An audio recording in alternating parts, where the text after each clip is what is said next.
सभी मेरे साथियों को राजरत्न अम्बेडकर की ओर से फिर से एक बार जय भीम नमो बुद्धाय। द बुद्धाइज धम्मा के चौथे भाग में आप सभी लोगों का स्वागत है। आज एक ही दिन में हम 2 एपिसोड्स कर रहे हैं।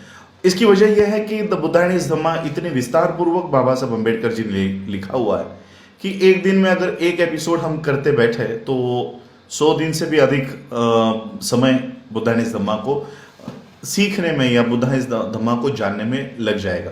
और इसलिए मैंने सोचा कि एक दिन में 2 एपिसोड्स, ताकि ज़्यादा से ज़्यादा जानकारी द बुद्धाइज धम्मा को सीधे साधे और सरल तरीके के माध्यम से आप लोगों तक पहुंचाया जाए। आज सुबह के एपिसोड में हमने सिद्धार्थ के जन्म के बारे में हमने देखा और बहुत सारे कमेंट्स मुझे आई असीत के भविष्यवाणी को लेकर कि क्या भविष्यवाणी के ऊपर हमको विश्वास करना चाहिए, क्या भविष्य बताया जा सकता था तो माया का भविष्य क्यों नहीं बताया गया। तो मैं आप लोगों को बताना चाहता हूं कि जिस तरह से द बुद्धाइज धम्मा में लिखा हुआ है मैं सिर्फ प्रेजेंट आप लोगों को कर रहा हूं। बाबा साहब अम्बेडकर जब ये बुद्धाइज धम्मा लिखने के लिए बैठे थे तब भी बाबा साहब को ये परेशानी हुई थी, क्योंकि त्रिपिटक पूरी तरह से इस ब्राह्मणवाद से घिरा हुआ था और ये सारे कर्मकांड और ये सारा उस त्रिपिटक में भरा दिया गया था।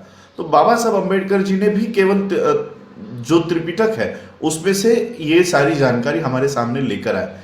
ये सारा कर्मकांड और ये सारा तब तक आप लोगों को सहन करना पड़ेगा ये बुद्धाइज धम्मा में, जब तक बुद्ध एक नए प्रकाश की खोज नहीं कर लेते और इन सारी बातों को जब तक वो नल एंड वॉइड नहीं करते, खत्म नहीं करते, तब तक ये बातें किसी ना किसी रूप में आपके सामने बुद्धाइज धम्मा में आती रहेंगी।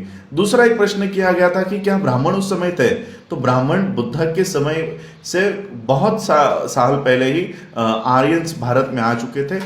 जिस समय सिद्धार्थ का जन्म हुआ उस समय भारत एक बहुत बुरी अवस्था से गुजर रहा था। भारत की सभ्यता संस्कृति पूरी तरह से ब्राह्मणों ने चातुर्वर्ण्य के माध्यम से खत्म कर दी थी और सिद्धार्थ ने एक नए प्रकाश का, नए जीवन का, नए फिलॉसफी का जो इन्वेंशन किया है वो इसी को खत्म करने के लिए, ब्राह्मणवाद को खत्म करने के लिए। तो ये सारी सवालों का जवाब मैं देना चाह रहा था कि कर्मकांड, ये भविष्यवाणी और ये सब, ये ब्राह्मणों की सारी जो फिलॉसफी है वो आगे चलकर सिद्धार्थ जब बुद्धत्व प्राप्त करता है तो वो सारा इनकार करता है कि इन बातों को हम नहीं मानते हैं। तो चलिए चौथे भाग में जानते हैं सिद्धार्थ के बचपन के बारे में और उनकी प्राथमिक शिक्षाओं के बारे में। सिद्धार्थ जब चलने बोलने के लिए लग गए थे तब शाक्यों के पूर्वजों ने, बड़े बुजुर्गों ने शुद्धोधन से आकर कहा कि अभी बच्चा बोलने लग गया है, चलने लग गया है, अब इसको शाक्यों की जो ग्राम देवता हुआ करती थी अभया, उसके मंदिर में लेकर जाया जाए। तो शुद्धोधन और महाप्रजापति सिद्धार्थ को तैयार करके उस मंदिर में लेकर गए और फिर जिन 8 ब्राह्मणों ने महामाया के उस सपने का विस्तार पूर्वक व्याख्या की थी, वही 8 ब्राह्मण सिद्धार्थ के पहले शिक्षक बने और उन 8 ब्राह्मणों से सारी शिक्षा प्राप्त करने के बाद फिर शुद्धोधन को लगा कि अब इन 8 ब्राह्मणों से जो सीखना था वो सिद्धार्थ ने शिक्षा प्राप्त कर लिया है। तब उनके बाद उद्दीका नाम के देश में सभ्यमिता नाम के एक भाषा विशद, ग्रामर विशद, व्याकरण में माहिर, वेदांग, उपनिषद में माहिर सभ्यमिता नाम के एक गुरु रहा करते थे, शिक्षक रहा करते थे। तो शुद्धोधन ने अपने बेटे को उनको सौंप दिया और फिर उनसे भी सारी एजुकेशन लेने के बाद फिर सभ्यमिता को लगा कि जितना मेरे पास था वो सारा मैंने सिद्धार्थ को सिखा दिया है। तो ये सारी शिक्षा, ये सभ्यमिता उनके दूसरे गुरु हुए। जब सिद्धार्थ की ये पढ़ाई शुरू हुई थी तब सिद्धार्थ केवल 8 साल के थे और ये सारी नॉलेज प्राप्त करने के बाद, ये सारी एजुकेशन प्राप्त करने के बाद उसी कपिल वस्तु में अलार कालम के जो शिष्य थे, अलार कालम के शिष्य भरद्वाज, इनसे सिद्धार्थ ने कंसंट्रेशन यानी एकाग्रता एकाग्रता का विज्ञान के बारे में उन्होंने सारी शिक्षा प्राप्त कर ली। मेडिटेशन यानी ध्यान साधना, इसकी भी सारी पढ़ाई भरद्वाज से सिद्धार्थ ने प्राप्त कर ली थी।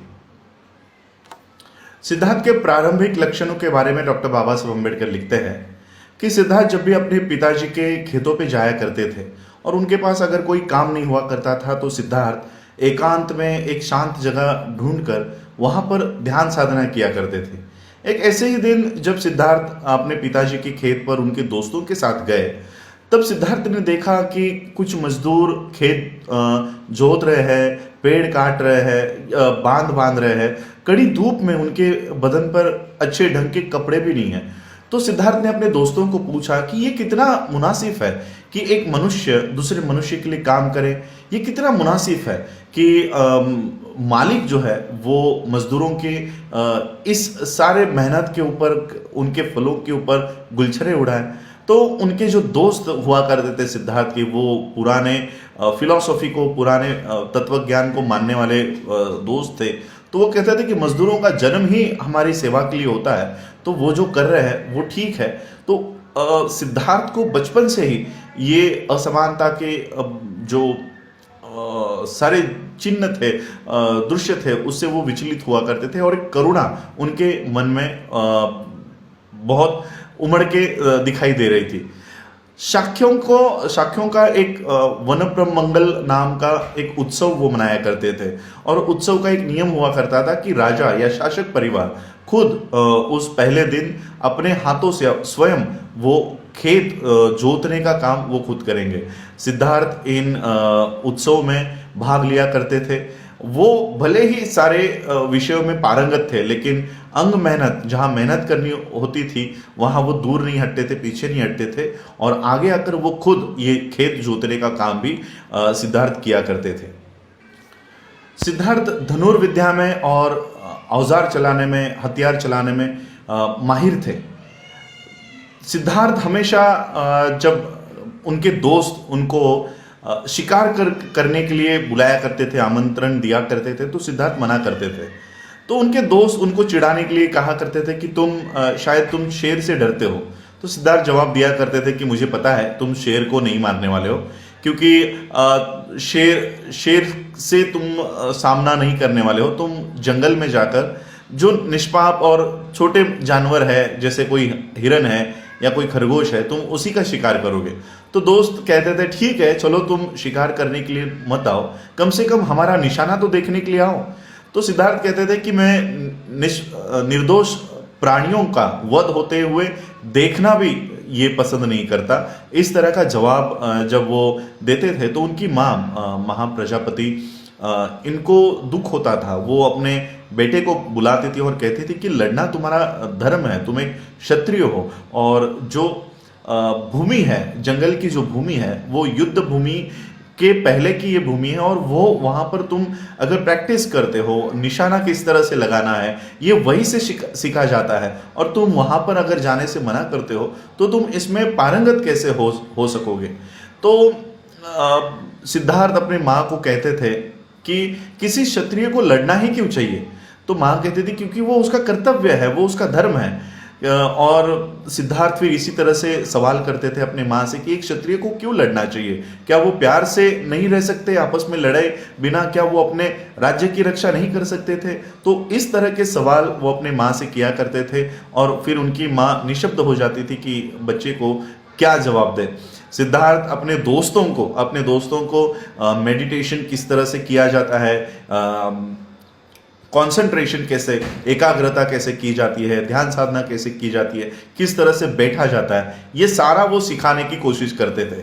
वो उनके दोस्त पहले तो हंसी मजाक में उड़ा देते, लेकिन जो दोस्त उनके साथ ये आसन करने के लिए बैठ जाते, ध्यान साधना करने के लिए बैठ जाते, कंसंट्रेशन के लिए जब सिद्धार्थ उनको कहा करते थे, जैसे ये दोस्त आंख बंद कर लेते तो उनके सामने हिरन आ जाता, स्वीट्स जो मिठाई है वो आ जाती, तो वो कंसंट्रेशन नहीं कर पाते थे।